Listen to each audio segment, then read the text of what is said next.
Ladies and gentlemen, please welcome former CNN anchor Frank Sesno. Well, good morning, everyone. It is an absolute delight to be here. I see people way in the back. How are you doing? Way in the back. Not only are you here, but you're awake. This is a good thing. Tremendous amount of news, tremendous amount of topics to discuss. We have all seen changes in the Middle East unfold before our very and incredulous eyes. What does the Arab Spring mean for Israel, for America, for the region, for the world? What is going on with Iran and these talks that are underway even as we gather? What does Israel need to do to keep its borders secure? Well, this morning we have two excellent and incredibly timely conversations to help address and I hope answer some of these questions and many others. Ladies and gentlemen, this is Foreign Policy in Focus.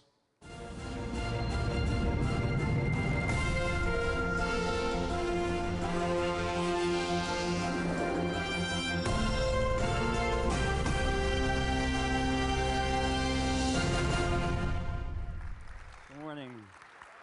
And our first conversation here is with the man who leads Israel's diplomatic mission to the United States, noted author and historian. Oh, boy.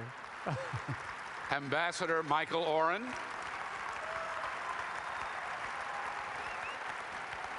Not bad. That's my mother. That's why. And my wife. Thank you all. Boker Tov. Good morning. Thank you to all our friends at AIPAC. Greetings from the State of Israel. Thank you to the students for coming from around the country. Frank. It's, you know, it's sort of nothing like starting off a Sunday with 12,000 of your closest friends. So let me start with one of the things that we in Washington are watching most closely, and I'm sure you've been working on it as well, and that is the president's upcoming trip to Israel. What are your expectations for the trip? First of all, we're very excited. This is President Obama's first trip of his second term abroad, and it's a great moment. It's always an historic opportunity for the State of Israel to host the President of the United States, but this is very special and extremely timely. The Middle East, as you know, is in turmoil. The people of Israel are facing great uncertainties. This trip, he's coming to talk about important issues on the table, about attempts to reanimate the peace process, to address the chemical weapons threat from Syria, the looming nuclear threat from Iran. Of course, all of that is on the table, but the trip is about a message. It's a message to the people of Israel that we're not alone. It's a message to the people of the Middle East that there's an unbreakable, deep alliance between Israel and the United States. It's a message to the world. The White House is saying directly and indirectly that there are three main pillars, items on the agenda: Iran, Syria, and the Israeli-Palestinian conflict. What is Israel's agenda for the trip? Again, we share the desire to reanimate the peace process. We are frustrated, I tell you honestly. We don't want just a peace process, we want peace. And Prime Minister Netanyahu has taken consistent risks for peace. In 2009, when he got up at Bar-Ilan University and made the two-state solution the official position of the Likud party, that was a risk. When he froze settlement growth for 10 months, that was a risk. When he got up and said that in front of the US Congress, a joint session, that he understood that there'd be settlements beyond Israel's borders in the event of the creation of a Palestinian state, that was a risk. We need the Palestinians to take a risk as well. And we are ready to restart these peace talks, not tomorrow, Frank. We're ready today. We're ready to do it in Jerusalem. We're ready to do it in Ramallah. We're ready to do it in the Washington Convention Center. Right here, we're ready to do it. We want peace. On the Syrian situation, Israel and the United States are closely coordinated and communicating about the control or lack of control of the Syrian chemical arsenal. It's the largest chemical arsenal in the world. And we've drawn a very clear red line. If that chemical weapons or other game-changing weaponry passes in the hands from Syria to Hezbollah, Israel will not remain silent. And the Iranian threat. Yes, Israel has the greatest interest in reaching a diplomatic resolution of the Iranian nuclear threat, but we have to be very realistic. Sanctions, though they've taken a huge chunk out of the Iranian economy, have not stopped the Iranian nuclear program. Diplomacy hasn't worked, and like the United States, like President Obama, we are determined to prevent Iran from acquiring nuclear weapons, and we will keep all options on the table. Well, as you know, the Iranians have been engaged in these conversations, and there have been some conflicting signals out of the Iranian side as to whether it's a turning point, as one Iranian diplomat was quoted as saying, or whether nuclear weapons, or rather nuclear power is the term that the Iranians use, is an inalienable right of the Iranians, as another cleric said recently. Prime Minister Netanyahu has voiced great skepticism about these talks. What is the Israeli read? What is your read on the talks underway right now involving the Iranians? Well, again, we have the greatest skin in the game, and we'd love to see the nuclear threat from Iran removed by diplomatic means. Do you see progress in these talks? Or? No, on the contrary, we've seen years of diplomacy result in zero progress, and that the Iranians have used diplomacy as a means of gaining time to spin out more enriched uranium and to advance their nuclear program, all the time that they're threatening to wipe Israel off the map. Keep in mind, this is a regime that is the world's largest state sponsor of terror. It's assisting Bashar al-Assad to massacre tens of thousands of Syrians. It has promoted or conducted terrorist attacks across 5 continents in 25 cities, including in this city, Washington, D.C. They were going to blow up our embassy here and kill my Saudi counterpart right here in Washington. This is a country that is developing the most massive means of destruction.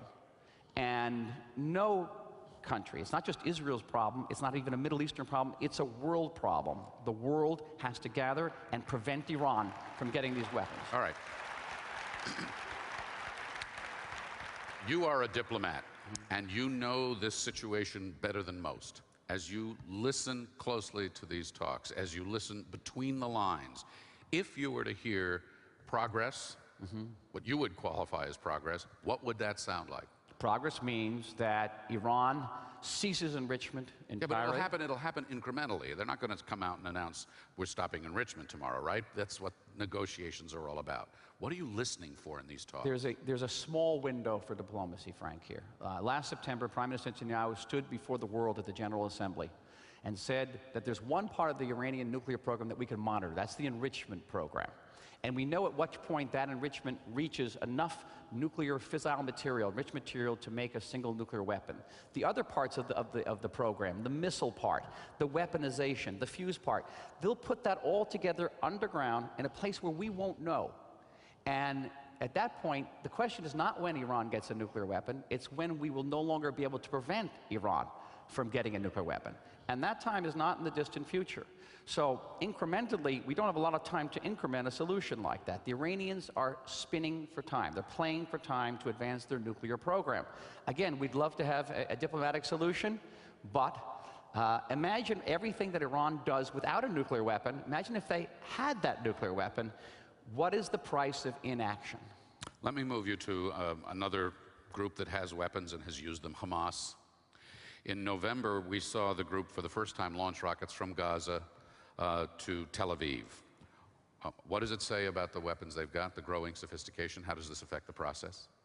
Well, let me first tell you on a personal note. About 6.5 years ago, I was wearing a different uniform. I was in the Israeli army as a reserve officer during the Second Lebanon War. And I watched after wave and wave, barrage after barrage of rockets hit the Israeli northern communities of Kiryat Shmona, Rosh Pina, and I thought to myself, we've got to have an answer for this.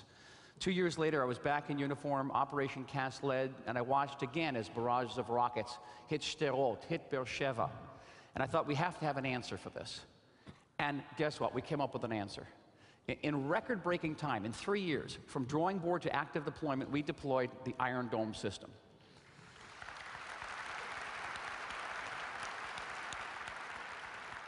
The Iron Dome system is the first anti-ballistic system in the history of warfare to work in actual combat. And not just worked, it worked splendidly, taking down over 85% of the rockets fired at us. And it was definitely a game changer. It gave us the time and the space to work out a ceasefire during the fighting last November. Because if that had expanded to a ground operation, God knows where that would have ended up. It gave us that space and time. It is a game changer. It is not a game ender. 15% of those rockets can still get through, which is why Israel has one of the most advanced civil defense systems in the world. And we have the Israel Defense Forces, which is a citizens' army, one of the largest armies in the world that's going to defend us. Last point. That would not have been possible, the Iron Dome system, without the support of President Obama and of the Congress, our friends here in AIPAC. You know, we had, at the height of the fighting last November, we deployed a 5th battery just outside of Tel Aviv, again, through the help of the President and the Congress, and within 1 hour, that battery already had taken down a missile aimed at downtown Tel Aviv. In terms of the Iron Dome is an astonishing thing, and for a lot of the skepticism that's existed in the wider world about whether that technical capability exists, I think it's answered it rather dramatically. Nonetheless, the question about Hamas and Hamas aiming at Tel Aviv, the question I've got is, how does that affect the calculus? How does that affect trying to get talks restarted at any level? Well, we're not going to be having talks with Hamas. Anytime. The quartet has set down 3 clear conditions for Hamas during the peace process. They have to recognize Israel, they have to disavow terror, and they have to accept all previous agreements between Israel and the Palestinian Authority. Hamas has categorically rejected all 3 of those, so they're not a party to this. We want to have a negotiation with the Palestinian Authority, with President Abbas, and again, we're willing to meet him without preconditions today, anywhere. Where do you see the Abbas-Hamas equation? Well, we hope that the President Abbas will not follow through on reconciliation with Hamas. We see that very much as a game blocker. And we hope that President Abbas will rejoin us at the negotiating table. Our position, the position of the Obama administration, is identical. Immediate, direct talks without preconditions on all the core issues, leading to a solution of 2 states for 2 peoples. A Palestinian state living side by side with the nation state of the Jewish people, the state of Israel. Let's turn our attention north for a few minutes to Syria. As the fighting continues there and the toll just rises, and it's just an awful thing, we've seen Israeli focus some additional military resources on the Golan Heights. How concerned are you that the violence in Syria spills into Israel? Well, there has been some spillover. We've had mortar shells just firing yesterday. They aren't necessarily aimed at us. They may be aimed at rebel forces that are aligned along the border. Our major concern there, again, is watching for chemical weapons and other game-changing weaponry that could pass from the hands of Syria into the hands of Hezbollah and other terrorist groups. And we're watching that very carefully. As I mentioned earlier, we have a red line, and we will keep that red line, I assure you. But keep in mind that on June 4th, 1967, on the eve of the Six-Day War, the Syrian army was 10 yards away from the eastern shore of the Sea of Galilee. Can you imagine what it would be like today if the Syrian army was 10 yards away from the Syrian Galilee, from the Sea of Galilee? All I can say is, thank God, the Golan Heights is in the hands of the state of Israel.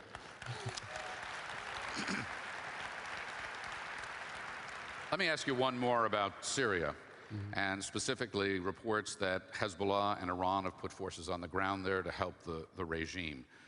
What do you see for the future of Syria and Israel's northern border there and the role of Iran? Well, I come from Jerusalem, but I am not a prophet. and nobody can tell you exactly what's going to happen in Syria, not only 2 weeks from now, but 2 hours from now. But I can tell you this. We have long wanted Bashar al-Assad to depart, even before the outbreak of fighting. You know, his father, Hafez al-Assad, was ruthless but somehow responsible and predictable. His son is ruthless and reckless. He helped provide 70,000 rockets to Hezbollah. He tried to create a secret nuclear facility, which does not exist anymore, thankfully. Reckless. We wanted him to depart. I think that his departure, and may it be quick, will deal a tremendous blow to Iran, a tremendous blow to Hezbollah, and that will be not only for the benefit of Israel, but for the entire region and the world. One more on Iran that's really interesting and that everybody's watching very closely, although I'm not sure necessarily why, and that's the election in Iran this summer. It's not exactly like Democrats are going to come, galloping to the rescue there. What are you watching? What are you keeping your eye on? What do you expect to see out of this process that they've got, as dynamic as the society is? Well, Iran has elections, but they are corrupt and rife with intimidation and physical violence. We had that example in June 2009. Ask anybody from the Iranian resistance, their opposition, just how democratic those elections were. At the end of the day, we're not expecting any great changes. Decisions are made by the Supreme Leader. And the Supreme Leader is looking through a jihadist, extremist lens at the world, wants to dominate the Middle East, wants to wipe Israel off the map, and to spread his brand of radical Shiism throughout the Middle East and beyond.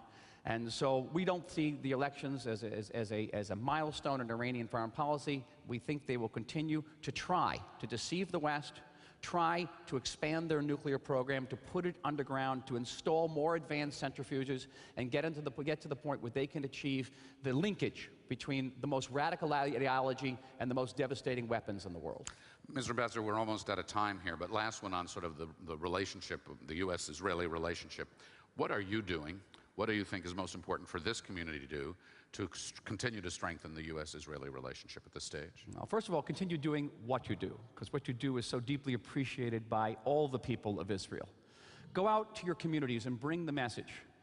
Bring out the message that there is one country in the Middle East that is militarily and economically robust, that has an army, again, which is one of the largest armies in the world, which has never known a second of non-democratic rule. Puts us in a very small group, along with the United States, Canada, New Zealand, Australia, never known a second of non-democratic rule, and a country which is unequivocally, unabashedly, unreservedly pro-American.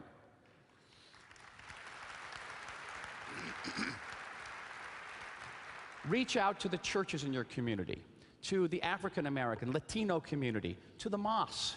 Reach out and bring this message.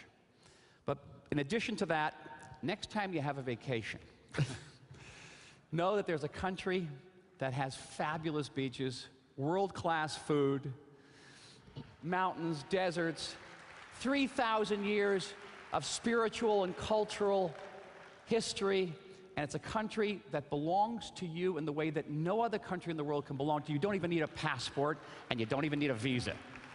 Come and join us in the state of Israel. You have a... Yeah.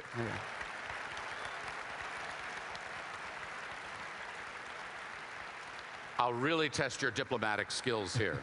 Do you have a favorite beach, a favorite place to go?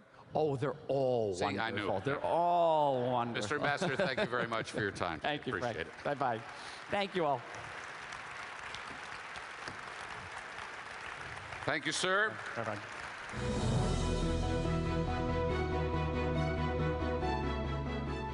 Ladies and gentlemen, our next guests are very familiar to you and to me. It's been a great pleasure to be working with both of them in Washington for many, many years. And actually be a next-door neighbor to one of them for many years as well, as fate would have it. They have logged incredible hours and miles on behalf of the United States and diplomacy and looking for answers to a very serious and vexing web of challenges. Please join me in welcoming the former Deputy National Security Advisor to President Bush, Elliott Abrams. Thank you. Elliott's latest book, by the way, if you haven't seen it, Tested by Zion, the Bush administration, and the Israeli-Palestinian conflict. And Dennis Ross, who served as Special Assistant to President Obama, among many positions over many years in the Middle East peace process. Now, he doesn't have a book that's just published. He has a book that will publish, and after all, I think equity is necessary here. So it is entitled, or will be entitled, see if I got this right, Doomed to Succeed, U.S.-Israeli Relations During a Time of Change, right? Yep. Okay, we'll sign up for it now. Let me ask you both, you heard what the ambassador had to say in his survey of the region. Talks with Iran underway right now, anticipation of President Obama's trip. Response? Well, I think that he framed the trip very much the way I think it is seen not only by the United States but also by Israel. I think it is a time for a new beginning. I think it's a time to send a message.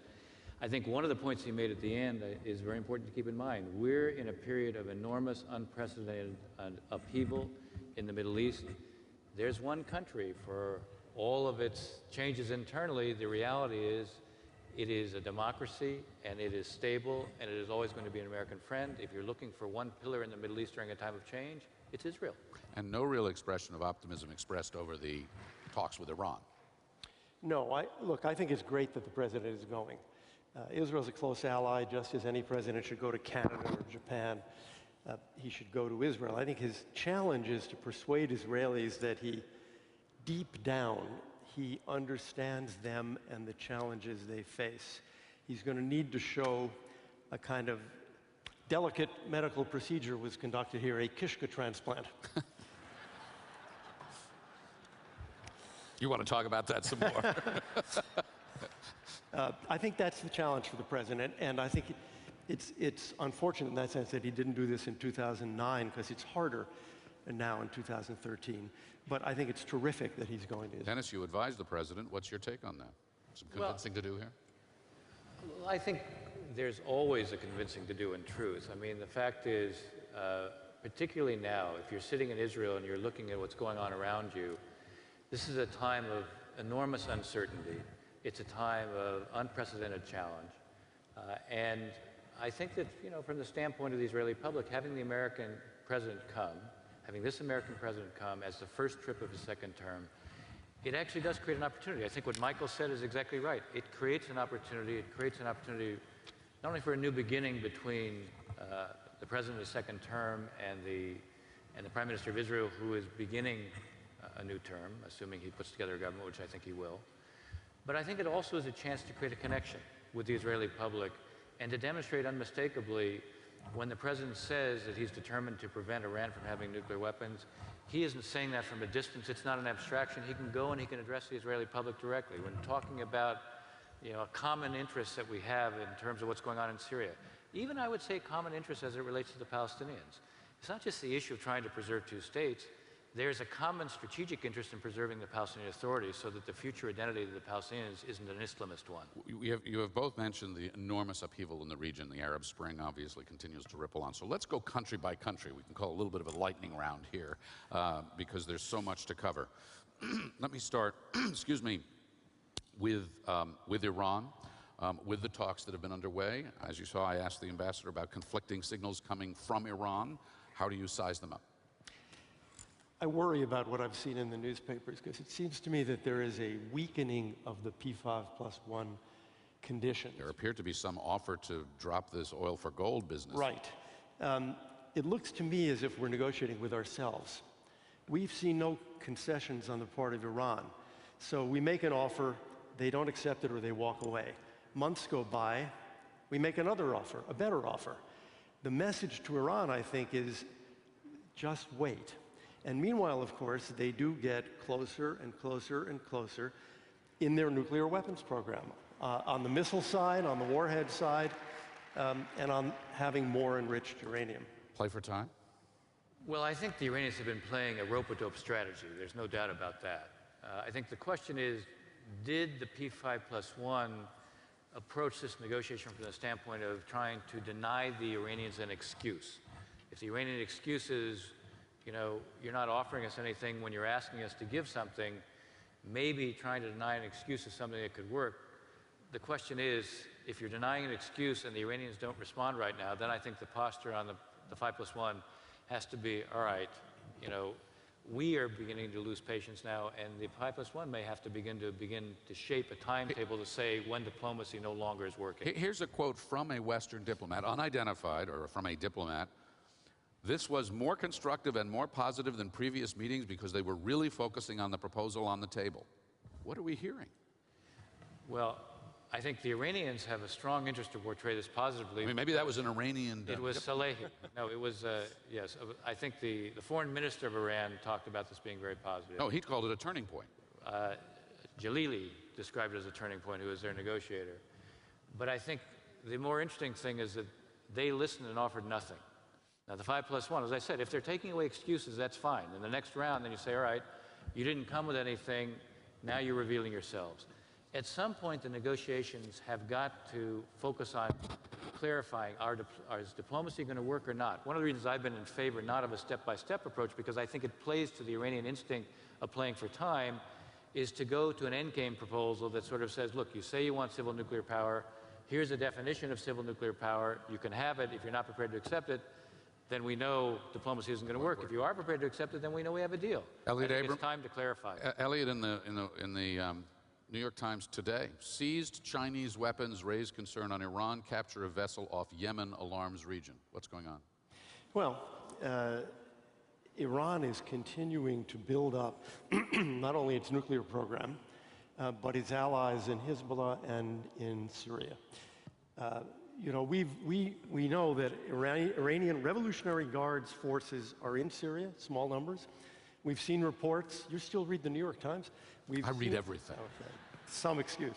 I have a quote from Haaretz here, too, so if you'd like me to. Full service. We've seen, we know that Hezbollah fighters are backing up the Assad army in Syria. So we see Russia and China playing this game. Meanwhile, of course, if you look at the P5+1, who are they? You've got Russia and China in that group. I'm afraid that the person whose Iranian nuclear policy has been successful for about a dozen years now is the Ayatollah Khamenei. He's doing great. We're not. They get closer and closer and closer every year to a nuclear weapons capability. We have a sanctions program that is damaging the Iranian economy. And if our goal were to damage the Iranian economy and raise the price of foreign cars in Iran, it would be a great success. The goal, though, is to prevent them from getting closer to a nuclear weapon, and we're failing to do that. Dennis, very quick question on Iran. You advised Barack Obama, the president is going to Israel. Do you expect anything definitive from this trip on the subject of Iran in these negotiations? Well, whatever might be definitive will not be out in public. You're going to have the president and the prime minister talk about it. And I suspect that in their private conversations, they will focus a good deal on the meaning of prevention and what's the point at which prevention as an objective could be lost. Neither side, not the president, not the prime minister, wants to make a kind of commitment that so ties their own hands in terms of what they do that they're limited in terms of the future. But I think they do want to have more of an understanding between each other, not only on the assessment of where the Iranian program is, where I would say there's no gap between the two sides, but more of a sense of what's the point where prevention as an objective begins to lose its meaning, because that's the point where if diplomacy hasn't worked, then force becomes inevitable. All right, just a few minutes left, so back to the lightning round that hasn't been so lightning, because this is complex stuff. But to Syria, 70,000 dead, something like 1 million displaced. Is there an end game for Assad in this? Well, I think for Assad, the only end game is he leaves. There's no other end game than Assad leaving. The real question is, what has to be done, A, to accelerate his departure, B, to try to produce a transition that doesn't yield a failed state that's totally disintegrated, that gives al-Qaeda and jihadists all sorts of access, and C, what do we do to try to influence that landscape? You want to take on A, B, and C? Well, I agree. That's what we should be doing. I think it's tragic, frankly, that we have been so slow in responding. Iran has not been slow. Hezbollah has not been slow.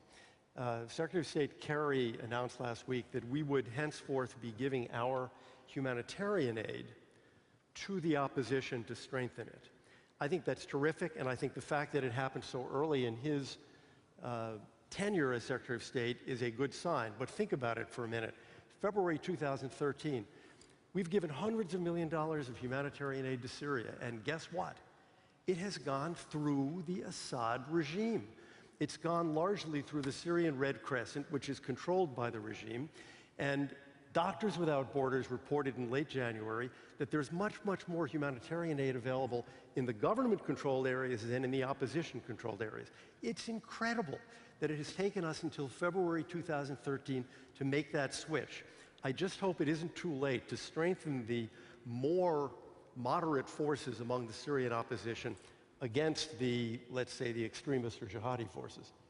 I agree with that point. I mean, the fact is that the administration has given about $360 million in humanitarian assistance. It does it through the UN. The UN has been working through the regime and through regime control organizations until a week ago. And the fact is, why did it take so long? They were focused.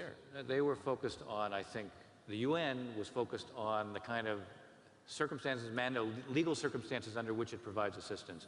And I think that has to change. I think it's very good that, as Elliot said, Secretary Kerry is focused on how you do things differently.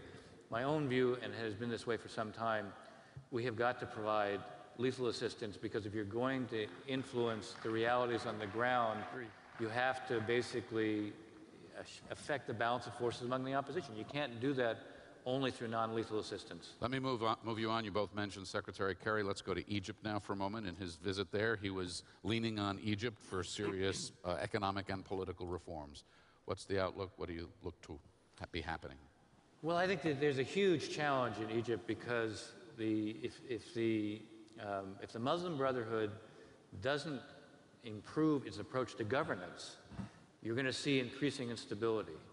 One of the things that has surprised me is not that they would seek control, that was obvious, but I thought that they would be smart enough to realize that it was in their interest to be more inclusive, because if they're not inclusive, their ability to govern is going to be very limited. They're not going to be able to deliver. You know, Egypt's economy is sinking, and if they don't deliver on this score, their own capacity to remain in power will be in question. So I think one of the things that Secretary Kerry is trying to do is to forge more of a consensus within Egypt on what they will do about the economy. That's obviously a starting point. Elliot, what's your big picture view of Egypt and the implications for America, Israel, and the broader region? You know, we can't save the Egyptians from themselves. The problem with, I think, is I would anyway, like to see the Muslim Brotherhood fail, but I wouldn't like to see Egypt fail. We certainly don't want chaos in Egypt. I agree completely with Dennis.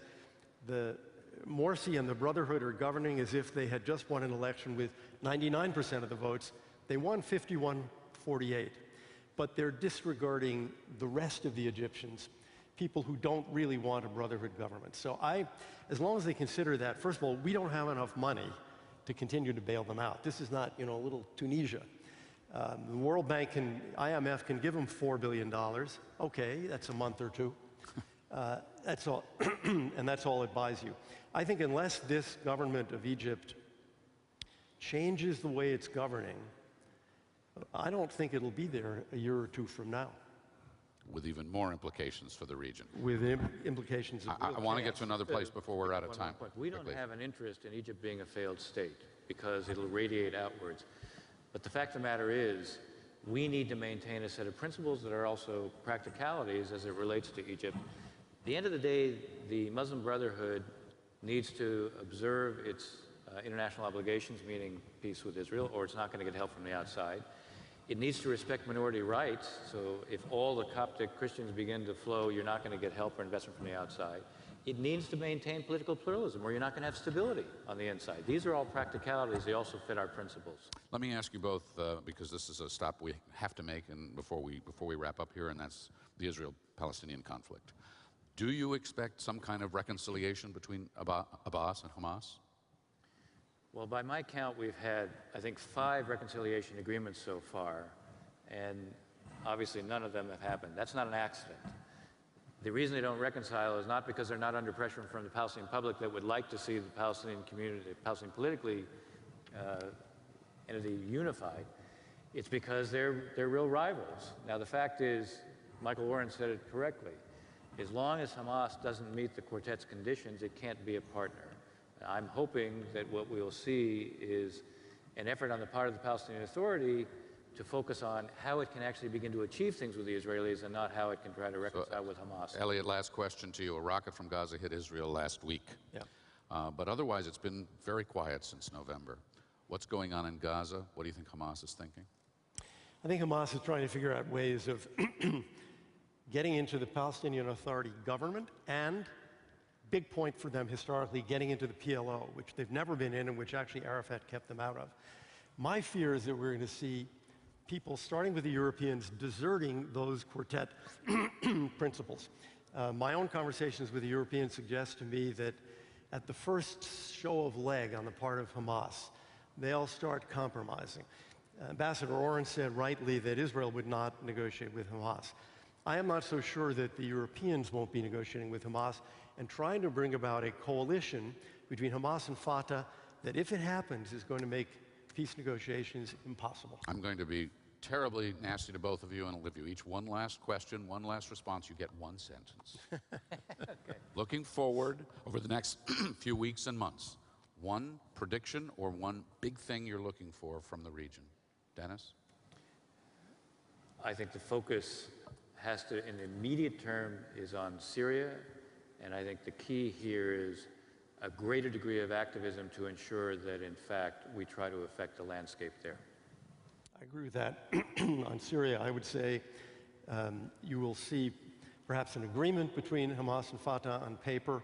It will never be implemented, and it will break up once again. But while it exists, it will make any progress on negotiation connected with the president's trip impossible. Elliot Abrams, Dennis Ross, thank you for your insight and for all that you have done.